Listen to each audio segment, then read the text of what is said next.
Amen. So, kung handa na po kayo, open your Bible, Genesis 29:31 hanggang 35 ang ating babasahin. Okay? So, anyayahan ko po kayo na magsitayo. Sama-sama po nating basahin. Pero this time po, gagawin po nating pagbasa, medyo ibahin lang natin ng konti. So, yung kanina po ay tinawag po natin yung birthday celebrators ng January. Yung pwede po makita yung celebrator naman ng February. Nandito po ba mga February? Yan. Yan. So, ang magbabasa po ng verse 31, yung January at saka February na celebrators. Okay? Sige po, after nyo ay mag-a-announce uli ako na susunod na babasa. So, verse 31, pakibasa po ng January at saka February na celebrators. Pakilakas ha. Ready? Go.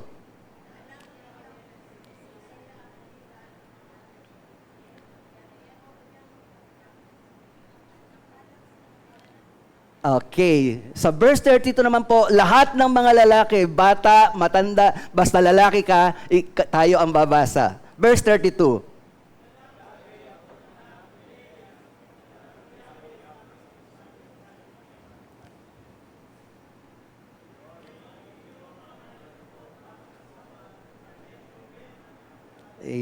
Ayan, salamat po.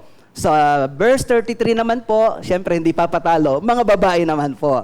Bata, matanda, basa po. Babae.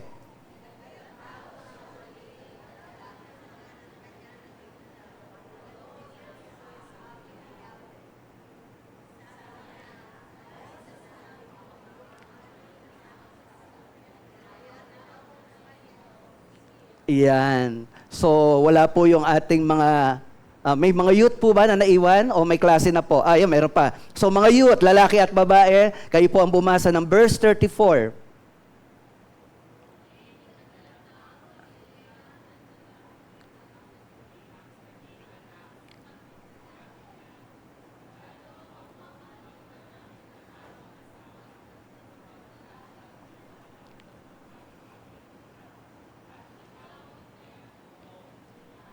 Ayan, salamat po. And sa verse 35 po, mga seniors naman po. Ayan, lalaki at babae. Pakibasa po, mga seniors, ang verse 35.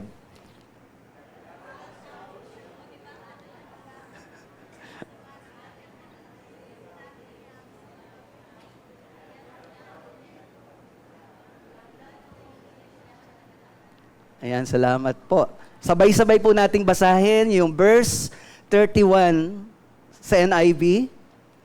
When the Lord saw that Leah was not loved, He opened her womb, but Rachel was barren. Pakakaupo na po kayo, pinagpala na po ng Panginoon ang kanyang banal na salita. Amen. Purihin po ang ating Panginoon. Mga kapatid, naniniwala po ba kayo na nakikita tayo ng ating Diyos? Ano man ang ating sitwasyon, nakikita tayo ng Diyos hindi lamang doon sa panahon na tayo ay masaya o nagtatagumpay. Pero maging doon sa panahon ng ating mga pains, maging doon sa panahon ng ating mga heartaches, ay kitang-kita po ng Diyos ang ating mga kalagayan. Even yung mga rejections na nararamdaman natin, mga disappointments, lahat po ng yan, nakikita po yan ng Diyos. At hindi lamang basta nakikita ng Diyos. God is doing something for that situation. Naniniwala po ba kayo doon?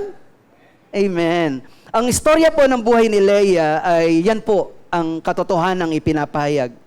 We have a God that sees us. At yan po yung ating paksa ngayon. God sees you. Nakikita po tayong lahat. Ang buhay po ni Leah, kung titingnan po natin, ay isang larawan ng buhay na pakiramdam niya sa kanyang sarili, siya po ay hindi mahal ng kanyang asawa. Kaya doon sa binasa nating bahagi, doon sa pagpipilit niya na pagkakaroon ng anak, iniisip niya na sa bawat anak na meron siya, ay lagi niyang iniisip, sana mahalin ako ng aking asawa. Sa second child, sana mapansin ako ng aking asawa. Sa third child, sana ay ma-attach na sa akin ng aking asawa. So, lahat ng yon, kaya gusto niya na makuha yung atensyon ng kanyang asawa. Why? Kasi nga, si Leah ay larawan ng isang buhay na ramdam niya, hindi po siya napapansin, hindi po siya minamahal, para bang insignificant na-overlook, na kumbaga pagdating sa pilian, ay hindi na siya umaasa na mapipili pa kasi sanay na siyang nilalagpasan pagdating sa pilian.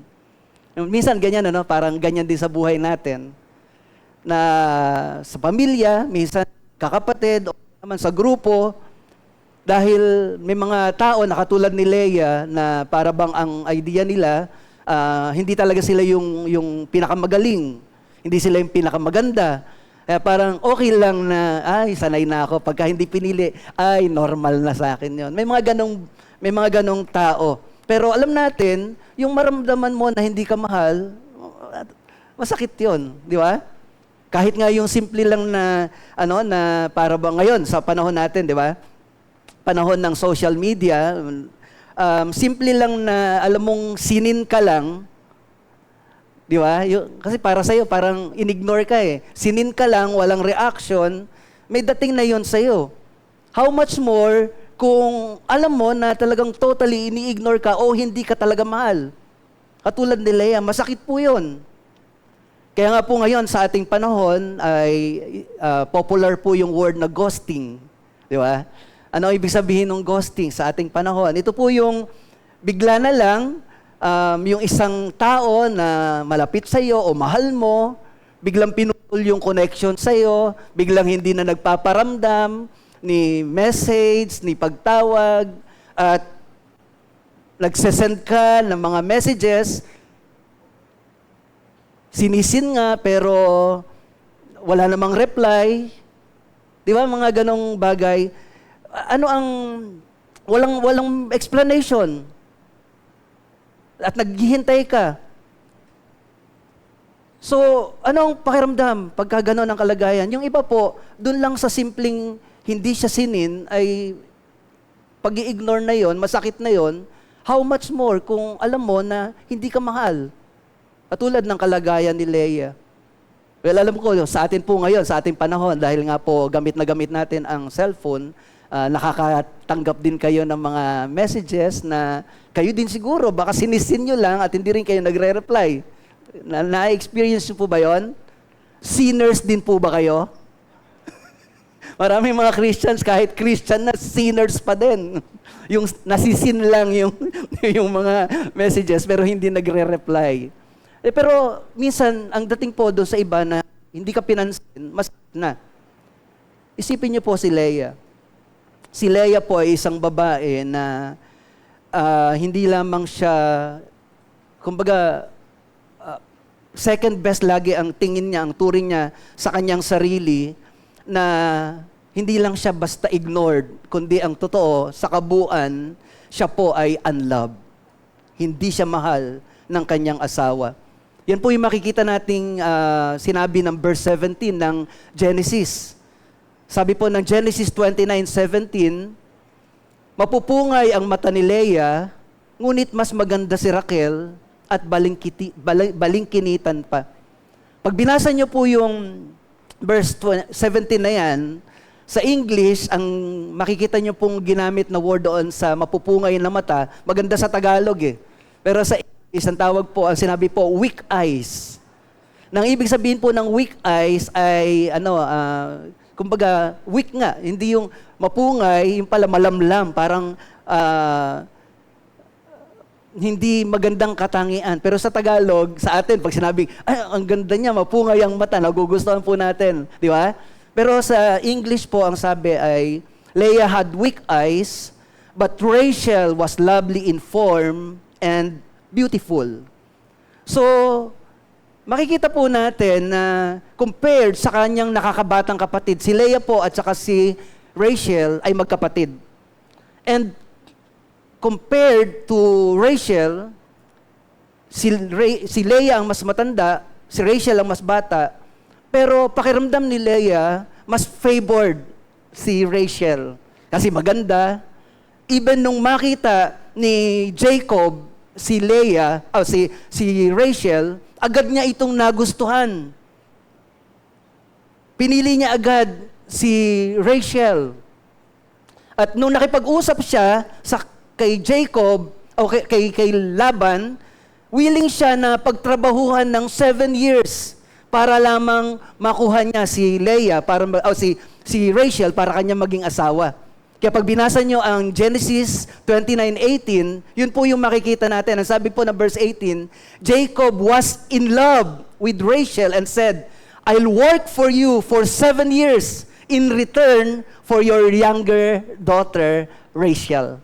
So kung halimbawa, andun si Leah at nandun si Rachel, at harap-harapan sinasabi yon ni Jacob kay Leah, sinasabi niya yung kanyang damdamin kay Rachel, anong mararamdaman ni Leah? At masakit. Pero yun po ang katotohanan. Totoo po talaga na mahal ni Jacob si Rachel.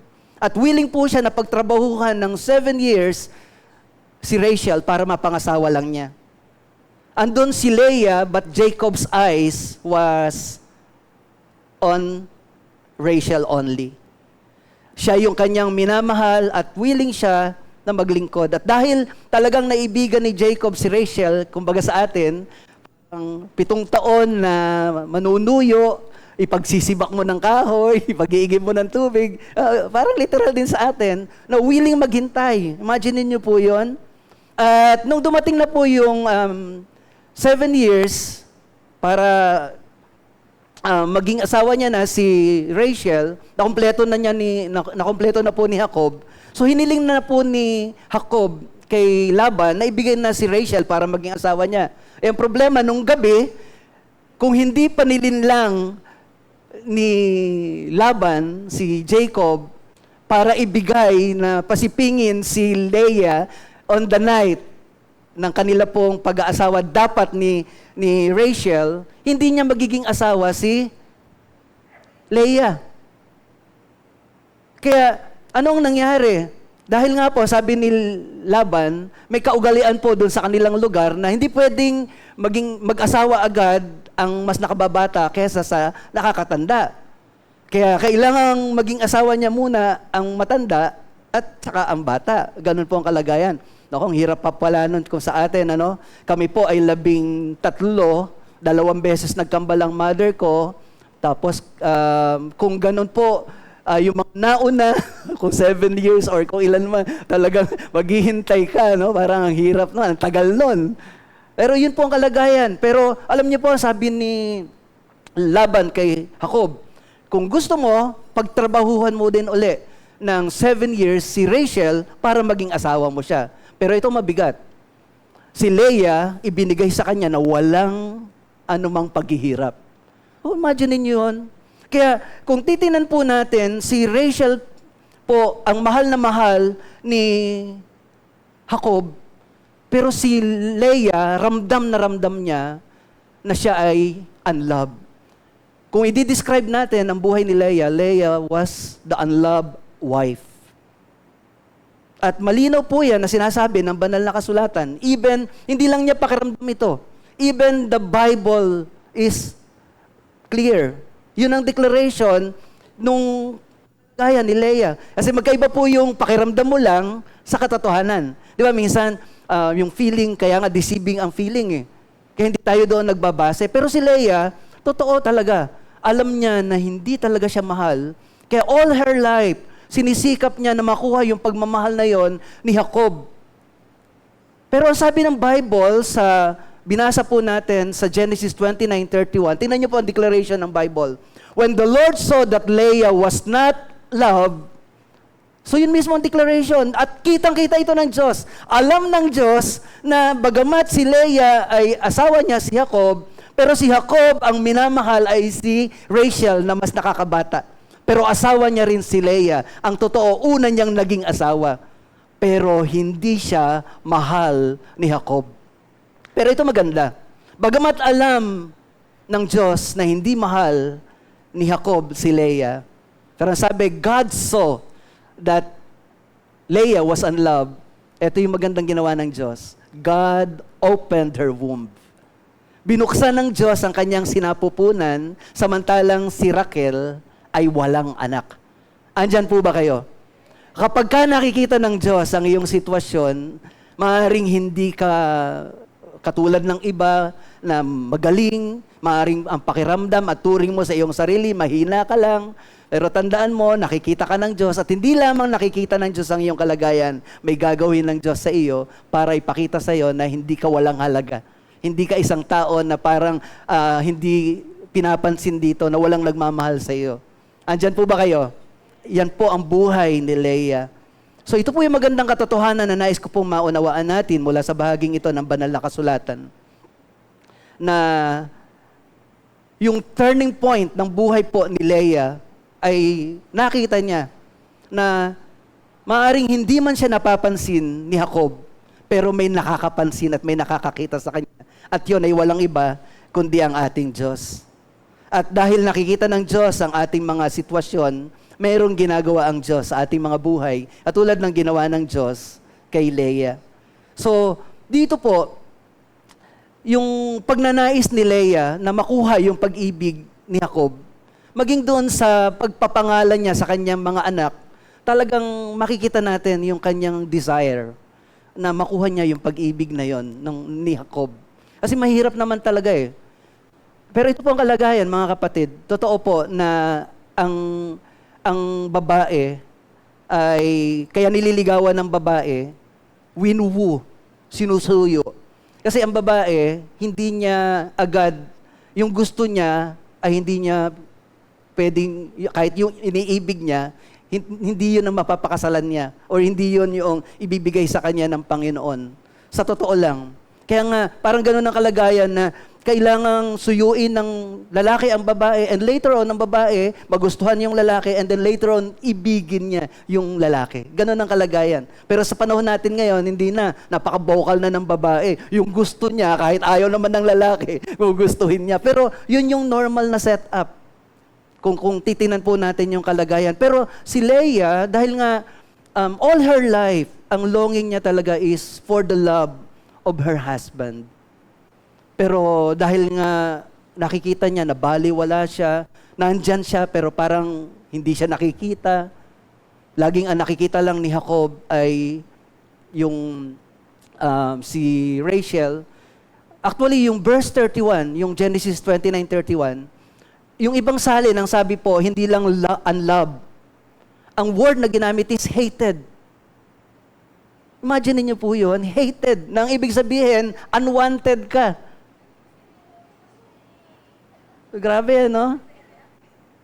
Kaya, maging doon sa mga pangalan ng mga anak na binigay ng Diyos sa kanya, so ito ang ginawa ng Diyos. Nakita ng Diyos na, na si Leah, yun yung nararamdaman niya sa kanyang buhay. Walang nagmamahal sa kanya, pero mahal siya ng Diyos. Kaya binuksan ng Diyos yung kanyang sinapupunan na sinasabi ng Diyos, ito yung paraan ko para ipadama ko sa iyo na hindi ka walang halaga. Mahalaga ka. At magbibigay ka ng kasiyahan sa iyong anak. Pero makikita natin, sa kabila nung tatlong pagbibigay niya ng anak kay Jacob, hindi pa rin niya nakikita yung kanyang worth. Kasi ang hinahanap pa rin niya, yung pagmamahal pa rin ng kanyang asawa. No wonder, kapag tinignan po natin yung kanyang journey, yung transformation niya mula doon sa first son hanggang sa ika-4 na anak, makikita natin na yun yung kanyang longing sa kanyang puso. Na pagtapunan siya ng atensyon or pagmamahal ng kanyang asawa, hoping na sa pamamagitan ng kanyang anak na isisilang, makukuha niya na yung atensyon ng kanyang asawa na minamahal. At dahil alam ng Diyos na ito yung desire ni Leah, ipinaranas niya yung biyaya ng Diyos sa kanya. Binuksan ng Diyos ang kanyang sinapupunan at nagkaroon siya ng anak, samantalang si Raquel, maganda nga, pero wala namang anak. So parang yun yung sinasabi ng Lord. Maaring sa tingin mo wala kang halaga, pero sa akin may halaga ka. Eh lang si Leah, hindi pa po niya yon nakikita. At dito po, dahil nga po sa matinding focus ni Leah ng paghingi o pag-amot, yung parang gusto niya na makasambot man lang ng konting pagmamahal sa kanyang asawa, ang naging problema po dito ni Leah is, hindi niya na nakikita yung ginagawa ng Diyos sa kanya. At minsan po mga kapatid, the danger of yung sobrang pagiging paninibugho o yung pagiging siloso o yung pagiging jealous. Di ba? Nasa sobrang paninibugho, hindi na nakikita ng isang nagsiselos yung pagmamahal ng isang tao, kundi ang lagi niya nalang binibigyan ng lugar yung wala sa kanya. Para bang masyadong may hinahanap siya, hindi niya nakikita na meron namang ginagawang iba na mabuti sa kanya, ang ibang mga tao o mismong yung kanyang pinagseselosan. At dito nga po, dahil sa sobrang paninibugho ni Leah, hindi niya na nakikita na ando ng Diyos, ibinibless pa din siya. Samantalang si Rachel, siyempre gusto rin ni Rachel ng baby. Sino ba naman sa isang babae na may asawa ang ayaw ng baby? Pero hindi po niya yon nakikita. At dito po, tingnan na po natin yung journey ni Leah, yung transformation niya, kung paano niyang binigyan ng pangalan yung kanyang mga anak. Pagpapakita ng kanyang mabigat na sorrow. Number 1, sa verse 32, sabi po dito, Leah became pregnant and gave birth to a son. She named him Reuben, for she said, "It is because the Lord has seen my misery, surely my husband will love me." So, yun yung kalagayan niya, na doon sa miserable life, na mayroon siya with her husband, mag-e-end na yon sa pamamagitan ng kanyang anak. At ang pangalang binigay niya sa kanyang anak, panganay, ay si Reuben. Ang ibig sabihin po ng Reuben is, behold, a son. So Leah believed that God has seen her misery, at dahil nagkaroon na siya ng baby, this time, pwede na, mapapansinin na ako ng aking asawa. Pero hindi po naging totoo yon, kasi verse 33, she conceived again, and when she gave birth to a son, she said, "Because the Lord heard that I am not loved." So imagine niyo po, nung una, dahil sa hindi siya minamahal, nandun siya sa misery. Verse 33, "Because the Lord heard that I am not loved." Yun ang laging dinideclare niya, I am not loved, I am not loved. Miserable ang buhay ko kasi walang nagmamahal sa akin. Nakaka-relate po ba kayo? Di ba, minsan may mga ganong tao, no? Yung gustong-gusto niyang maranasan, dahil hindi niya nararanasan, yun na yung declaration niya ng kanyang buhay. Parang yun na nagdi-define ng kanyang buhay. So, dito sa verse 33, sabi niya, "Because the Lord heard that I am not loved, He gave me this one too." So, she named him Simeon. Ang meaning po ng name na Simeon is heard. So, tandaan niyo po, victim po dito si Leah. Victim of injustice. Ibinigay siya ng kanyang tatay kay Jacob. Hindi ginusto ito ni Leah. Pero dahil nga naging asawa niya si Jacob, expected ni Leah na dapat mahalin siya. Kaso sa halip na mahalin siya, sakit ng kalooban, sakit ng damdamin ang kanyang daladala. So ang hirap po nun, mga kapatid. Kaya all her pain, daladala niya po ito sa kanyang pagdadalang tao, hoping na ang supling na ibibigay niya kay Jacob ay magpapabago ng pagtingin nito sa kanya. May mga pumupunta po sa mga pediatrician at pinapaalalahanan po ang yung mga buntis, di ba? Mister, wag mong i-stress ang asawa mo, yung mga ganun, ano? Talagang pinapaalalahanan kasi nga maselan, mahirap. Dito kay Leah, pakiramdam niya, 3 anak niya, nakakadalawa na siya, pero parang presence ng kanyang husband, lalo na yung pagmamahal ng kanyang husband. So, hindi pa rin po niya nakuha sa pangalawang anak yung attention ni Jacob. Bagamat alam niya na dinirinig siya ng Diyos. Pero yung pagmamahal ni Jacob, hindi pa rin niya makuha. So verse 34, eto na naman. Again, she conceived, and when she gave birth to a son, she said, "Now at last, my husband will become attached to me." So talagang ginagamit niya yung kanyang anak para makuha niya talaga, mawin niya yung favor ng kanyang husband. "Because I have borne him 3 sons, so he was named Levi." So the name Levi means attached or joined. At ito po yung kanyang iniisip. Ngayon, 3 na yung aking anak. Siguro naman, kung una, hindi ko pa nakuha yung kanyang atensyon. Nakadalawa na kami, hindi ko pa rin nakuha. Baka this time, sa pangatlo, ay talagang mahalin na ako ni Jacob. Hindi pa rin. Talagang longing siya doon sa pagmamahal na nais niya makuha kay Jacob. Nagkamali po siya. Still, Ayon sa declaration ng Bible, Leah felt unloved. At totoo yung kanyang nararamdaman. Hindi talaga siya mahal ni Jacob. Kaya nung dumating na po yung pang-apat na anak ni Jacob, hindi na po niya ito ginamit para kunin yung validation ni Jacob. Siguro napagod na po siya. Kaya nung dumating na po yung pang-apat na anak, ang ipinangalan niya po niya ay Judah. So sabi ng verse 35, she conceived again, and when she gave birth to a son, she said, "This time I will praise the Lord." So she named him Judah, then she stopped having children. The name Judah means praise or thanksgiving. At sabi niya, papangalanan ko siyang Judah, pero this time, I will praise the Lord. Hindi po nabago ang sitwasyon ni Leah. Alam niya, hindi pa rin siya mahal ni Jacob. Kahit 3 na yung anak, kahit 4 na. Dumating na yung pang-4, alam niya, hindi pa rin siya mahal ni Jacob. Pero nagbago po yung kanyang desisyon. Hindi po pwede na laging ganito ang aking buhay. Lagi ako maghahanap ng pagmamahal ng aking asawa na ayaw naman niyang ibigay sa akin. Tatapusin ko na ang misery na ito. This time, I will praise the Lord. She decided to change her heart. Naisip niya na titigilan niya na humanap or humingi ng kahit kaunting pagmamahal sa kanyang asawa. Kundi yung naging malinaw na desisyon ni Leah ay purihin ang Diyos sa kabila ng kanyang miserableng lagayan. Nakita niyo po ba yung pagbabago, mga kapatid? Nung unang 3 talagang ninanais niya na ibigin siya ng kanyang asawa. Anong katotohanan makikita natin dito? Minsan kahit anong ipilit natin o gustuhin natin sa isang tao, pero minsan yung tao, yung kanyang desisyon na iba sa gusto natin, hindi natin basta-basta pwedeng ipilit. At dito, yun yung naunawaan ni Leah sa kanyang buhay.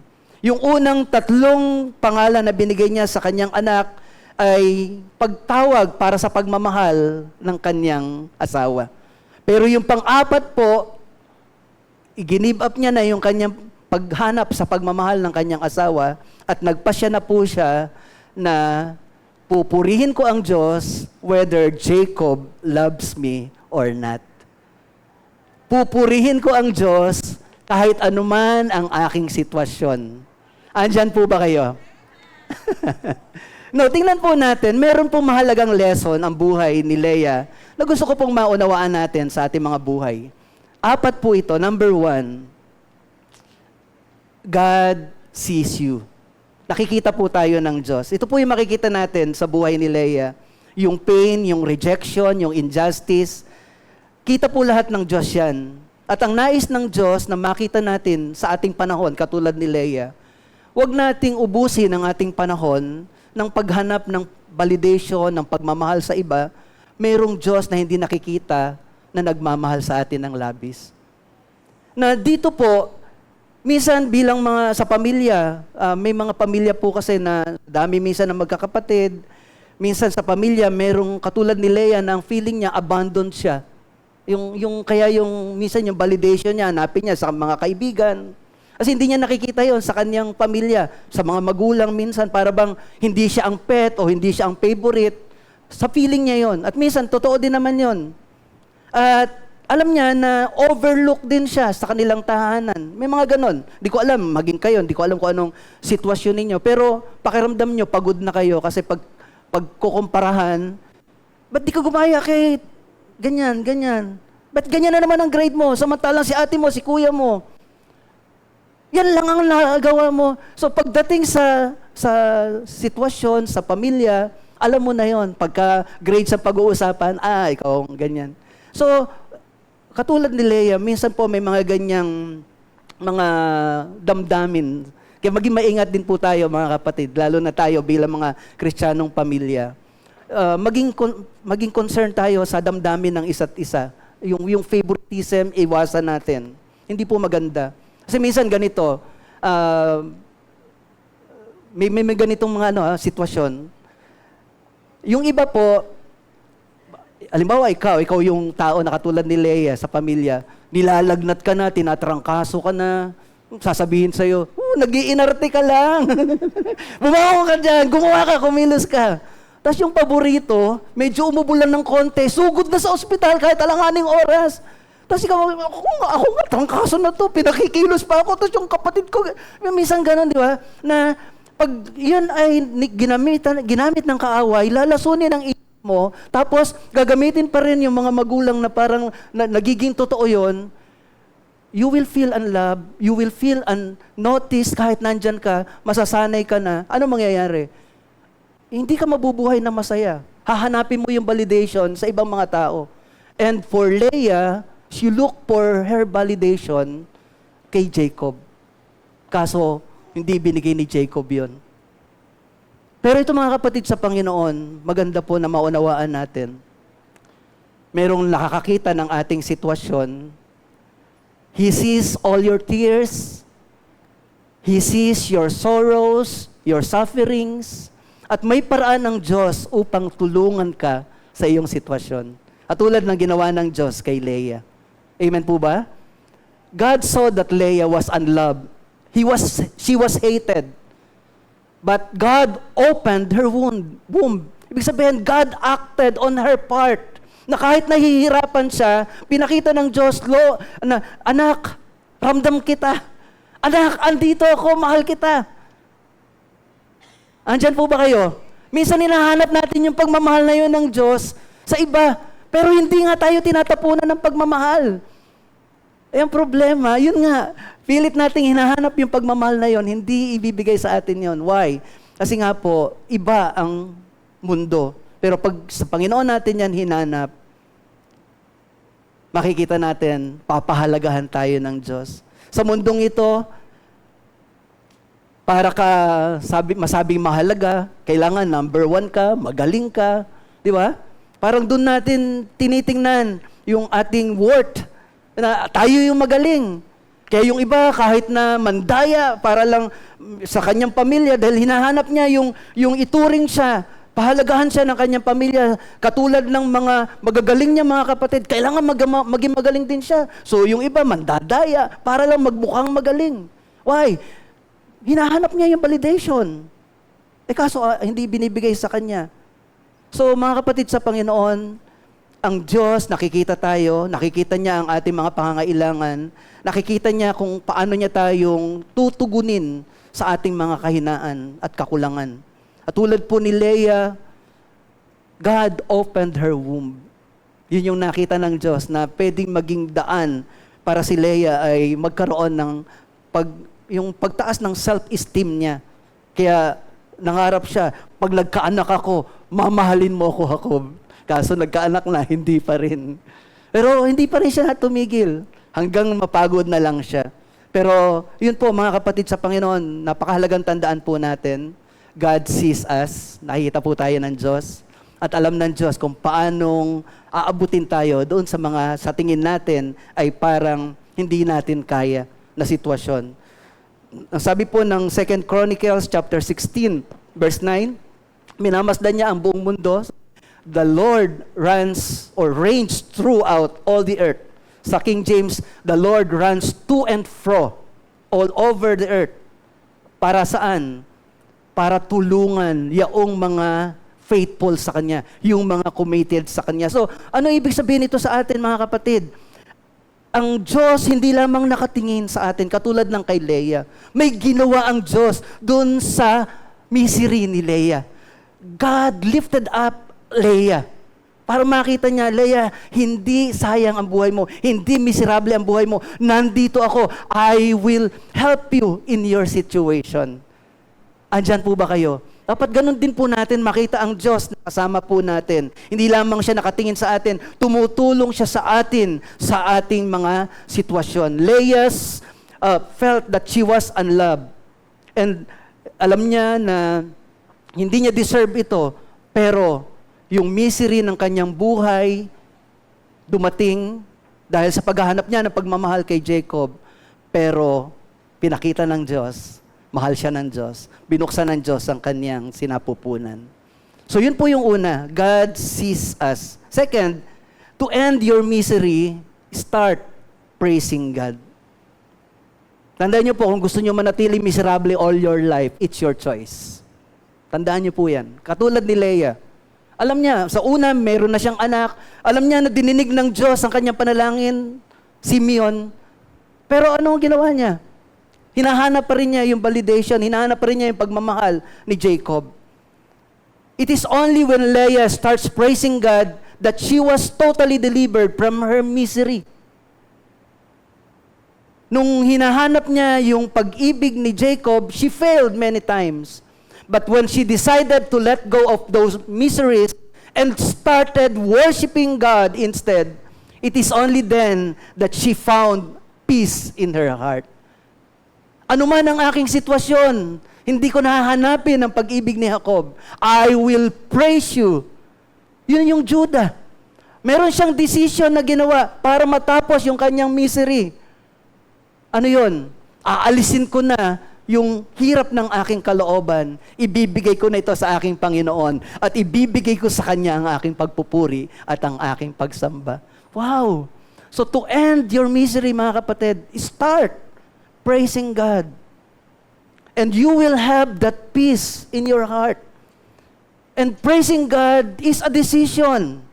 Ang sabi po ng Psalms 34 verse 1, I will bless the Lord at all times. His praise shall continually be in my mouth. Extol, bless, or I will praise.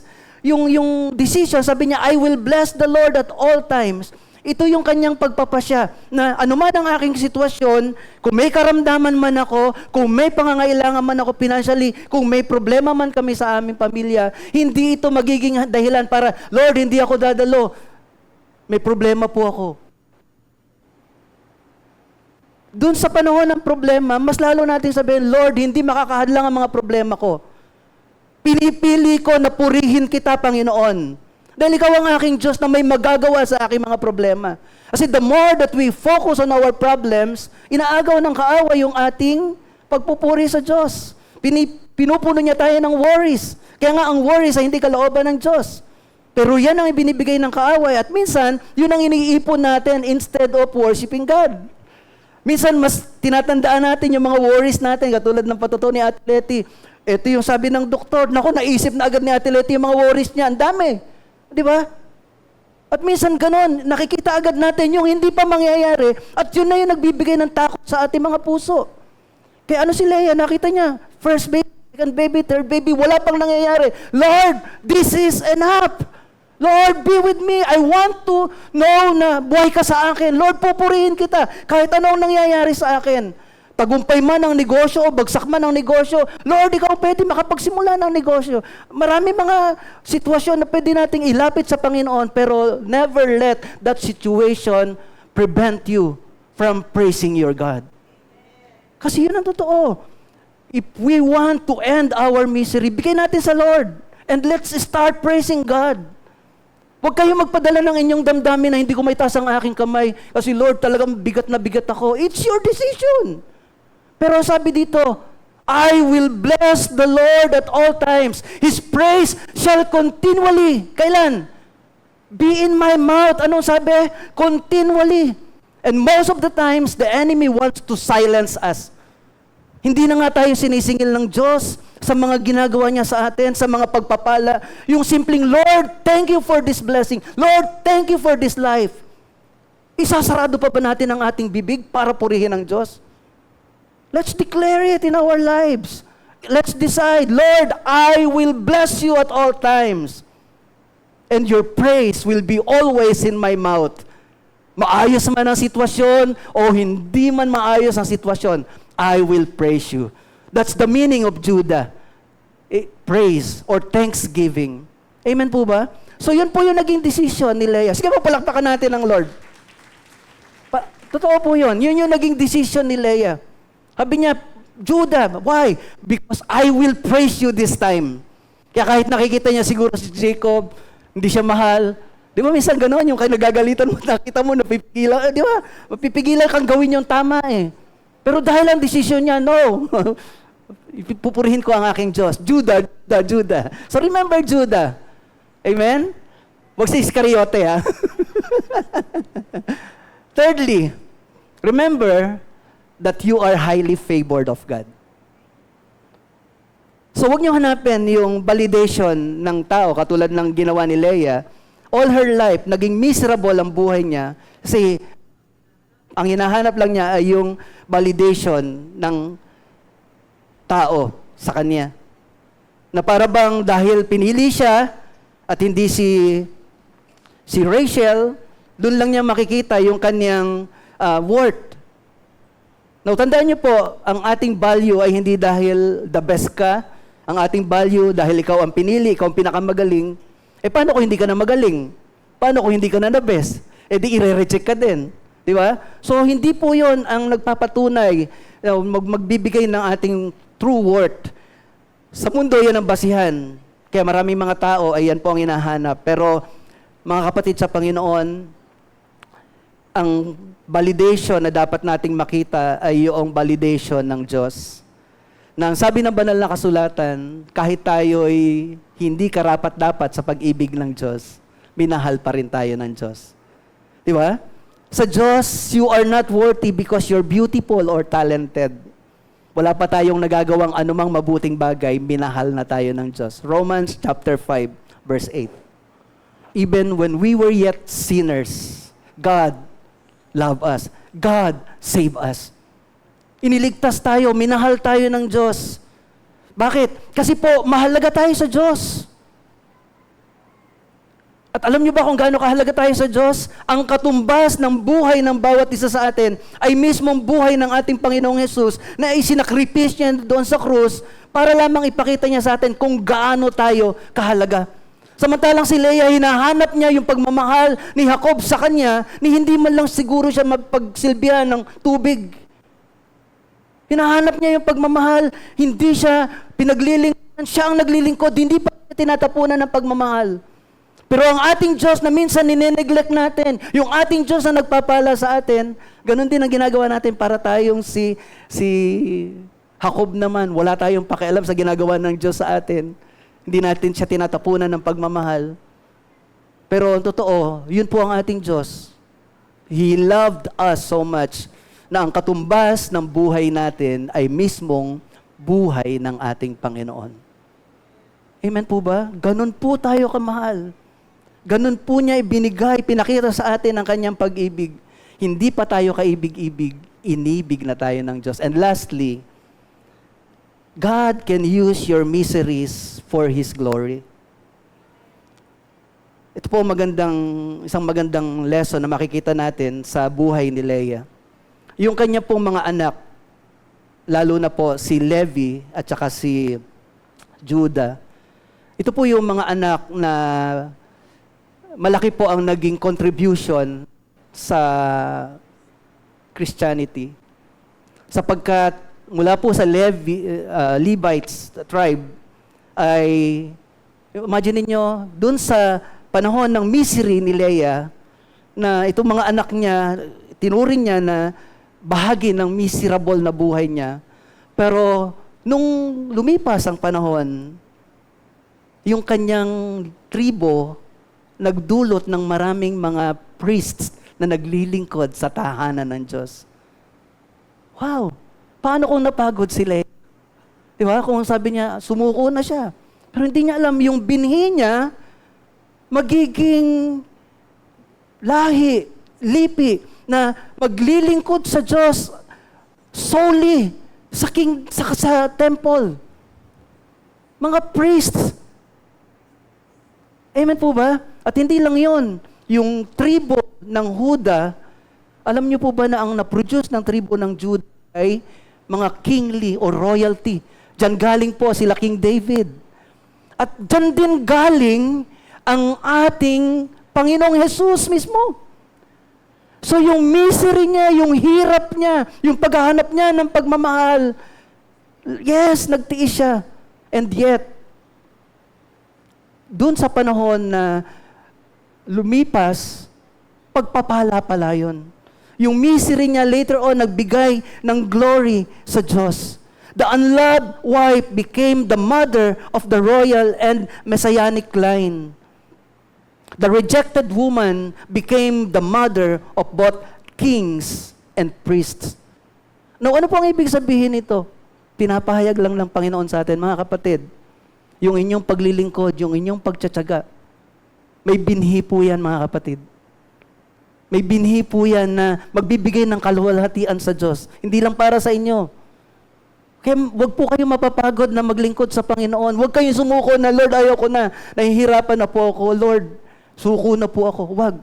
Mga kapatid, ang inyong pagsunod at paglilingkod sa Panginoon, may makikita kayo na pagpapala para sa inyong mga susunod na salinlahi. At magpupuri sila sa Panginoon dahil naging tapat kayo sa Panginoon. Amen po ba? Kaya napakahalaga nito mga kapatid. Your pain before God has purpose. Leah's rejection wasn't wasted. Kahit na nag-suffer po siya, ginamit ng Panginoon yung kanyang sufferings for her later glory. So your struggles may be preparing you for a purpose greater than you can imagine. Kaya as I end, mga kapatid, ang buhay po ni Leah ay nagtuturo sa atin that being unloved by people doesn't mean being unloved by God. Na yung miseries natin, hindi yan walang halaga sa Diyos. God has a greater purpose for our miseries. Makita lang natin ang ating buhay nasa Panginoon. As I end, I want to share sa inyo itong Psalms 107 verse 13 and 14. Sabi po dito sa Tagalog, sa gitna ng hirap, sa Panginoong Diyos sila ay tumawag at dininig naman yaong kahilingan na sila iligtas. Sa dakong madilim, sila ay hinango sa gitna ng lungkot at ang tanikala sa kamay at paa ay kanyang nilagot. Ulitin ko po, Psalms or Awit 107 verse 13 and 14. Sa gitna ng hirap, sa Panginoong Diyos sila ay tumawag. Katulad ng ginawa ni Leah. Nung una, ang nakikita lang niya yung kanyang problema at nakikita lang niya yung pagmamahal na kailangan niya. Pero tumatawag ba din siya sa Panginoon? Parang hindi niya nakikita yung sagot ng Diyos. Pero lagi pong may sagot ang Diyos. Minsan hindi nga lang ayon doon sa paraan natin. Kaya sabi po dito, sa gitna ng hirap, sa Panginoong Diyos sila ay tumawag at dininig naman yaong kahilingan na sila iligtas.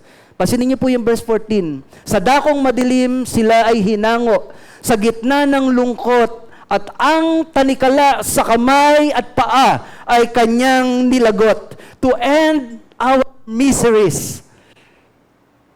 Kailangan po natin ang Diyos. Kailangan i-recognize natin ang kapangyarihan ng Diyos.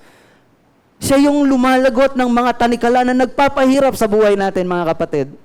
Sabi po dito, sa kanilang pagtawag, yung tanikala, kung natatanikalaan ka man sa kamay, sa paa, o napipiringan ka dahil hindi mo nakikita ang kaluwalhatian ng Diyos, yung ginagawa ng Diyos, dahil minsan sa mabigat na problema, ay pangako ang banal na kasulatan, tatanggalin ng Panginoon ang mga tanikala na yan. Why? To end our miseries, mga kapatid. Dahil hindi kalooban ng Diyos na ang kanyang mga anak ay nadadaig ng mga miseries. Kalooban ng Diyos, maging malaya tayo. Amen? God sees us and He's doing great things in our lives, mga kapatid. Amen po ba? Amen. Palakpakan po natin ang Panginoon. Palakpakan po natin. Hallelujah. Yes, Lord God. Hallelujah. Let's go to God in prayer. Hallelujah. Hindi ko alam kung ano po ang inyong mga sitwasyon, mga kapatid. Di ko alam kung saan kayong bahagi pwedeng maka-align sa buhay ni Leah. Pero lahat tayo, sometimes, dahil doon sa mga miseries na mayroon tayo, minsan, pag nag-dwell tayo doon sa miseries na ito, hindi natin napapansin na may ginagawa na ang Diyos, pero hinahanap pa rin natin ang kilos ng Diyos.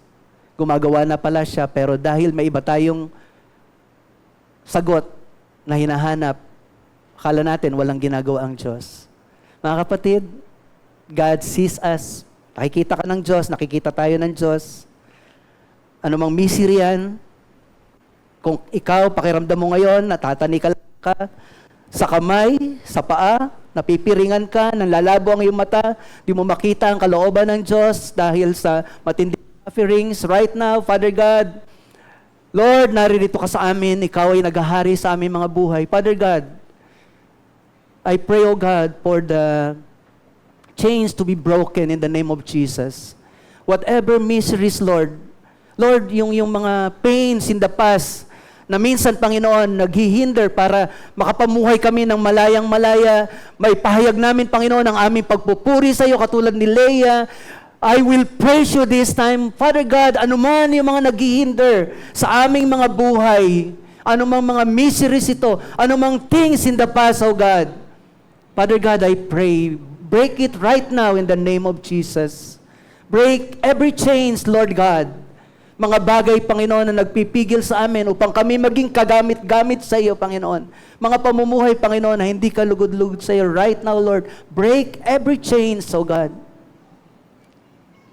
Sinusuko po namin sa iyo, Diyos, lahat ng mga miseries, mga sufferings na hindi worthy, Panginoon, para po pagdwelan.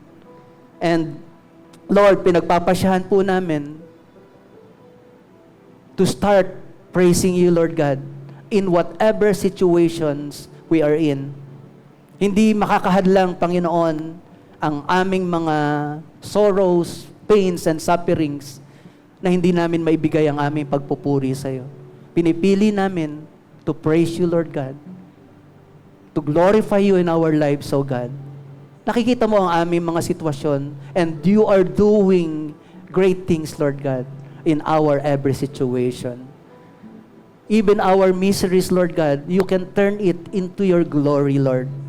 Kaya Lord, alam namin sa buhay namin ngayon, Panginoon, ang kaaway, minamagnify yung aming mga worries. Pero Father God, we will magnify you with our worship. Doon sa panahon na pakiramdam namin, nahihirapan kami, palakasin mo kami, Panginoon. Holy Spirit, patuloy na ipaalala mo sa amin yung great promises of God na hindi mo kami iniiwanan, hindi mo kami pinababayaan.